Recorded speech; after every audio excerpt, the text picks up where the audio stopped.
Hi everyone, or should I say hello Michael, Sophia, and Audrey. I hope you guys are doing well and you've been enjoying these little lessons. Today we have a very interesting one that's going to take us from the world of language to the world of geography, and it's going to start with my name. One of your adults told me a fun story, and so I thought we would turn this into a lesson. So my name, of course, is Aster.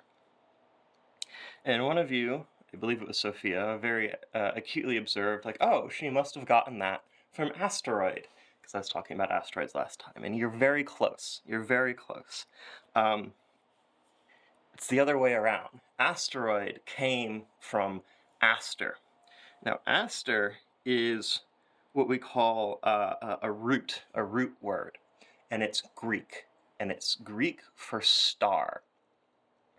And when people first were discovering asteroids as objects in the early 1800s, they had to come up with a name for them. And because back then it's very hard to see in space, and we've created these incredible telescopes that let us see detail up in space.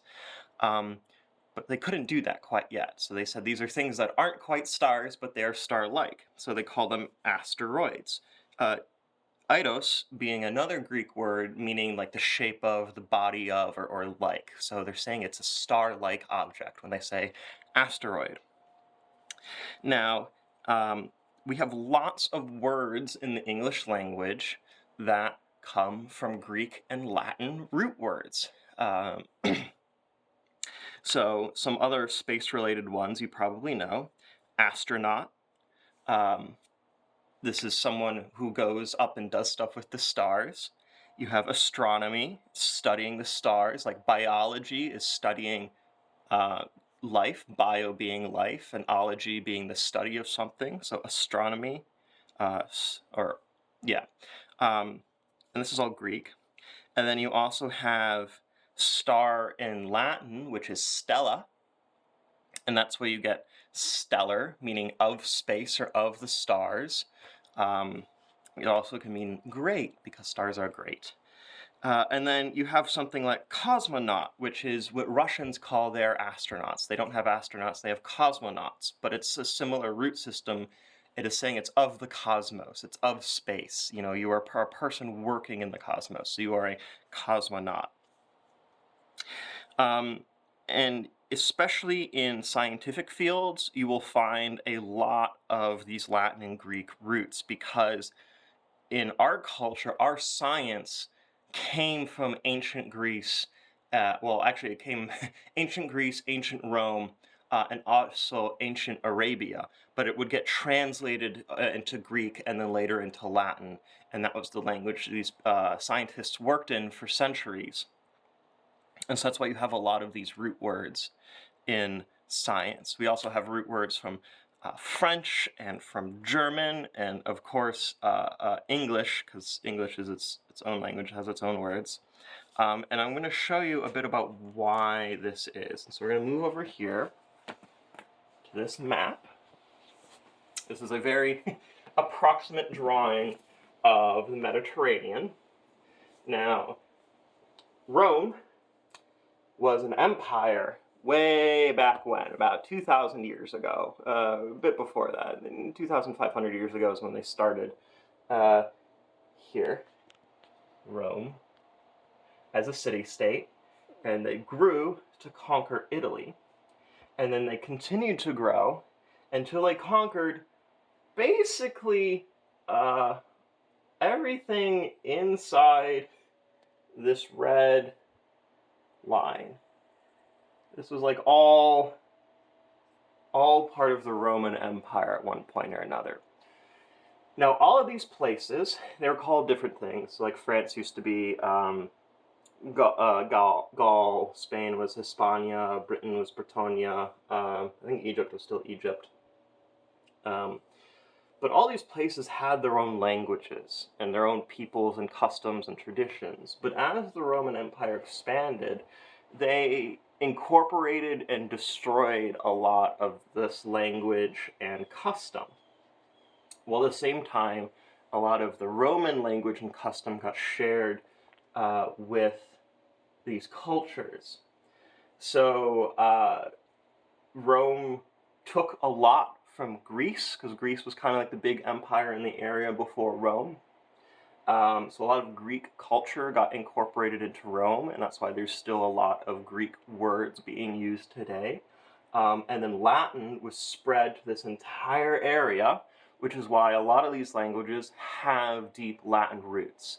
Now, this doesn't happen so much in North Africa and the Middle East, because they have different language families. Everything in here is what originated from what we call Proto-Indo-European.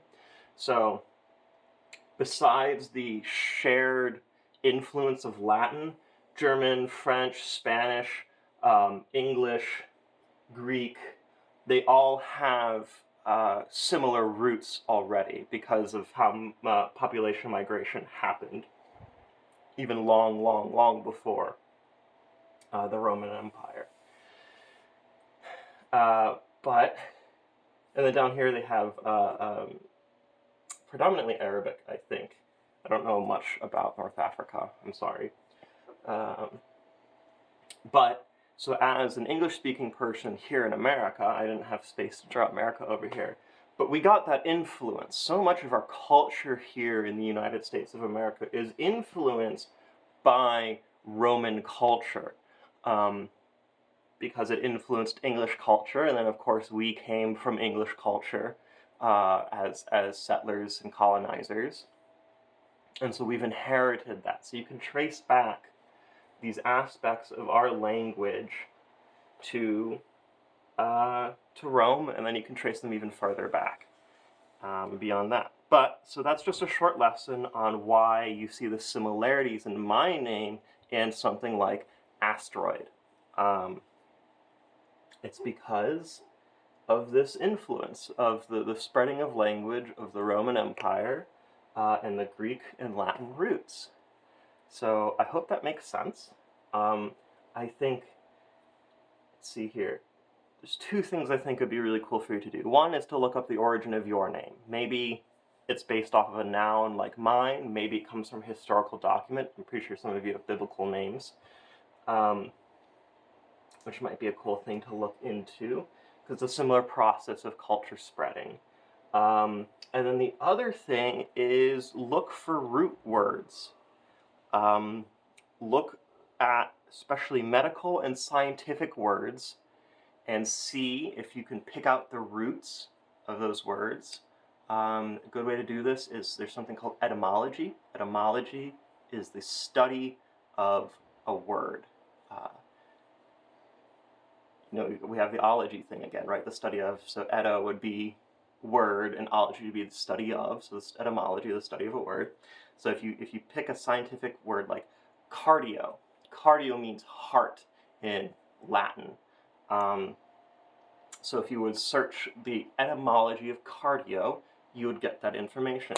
So I challenge you to pick 3 scientific words you come across and search their etymology and just see what it turns up. And you'll learn roots and suffixes and prefixes with all of this and once you do this enough, you'll be able to start dissecting words you see, and you won't even have to know what that word means. You'll be able to figure it out because you're like, I know that root, I know that suffix, and I know what it means, and you put them together. And I just think that's neat. So I hope you have fun doing that. I hope you enjoyed this little lesson. Love one another, love yourself, and stay strong. I will see you all in the next one. Bye.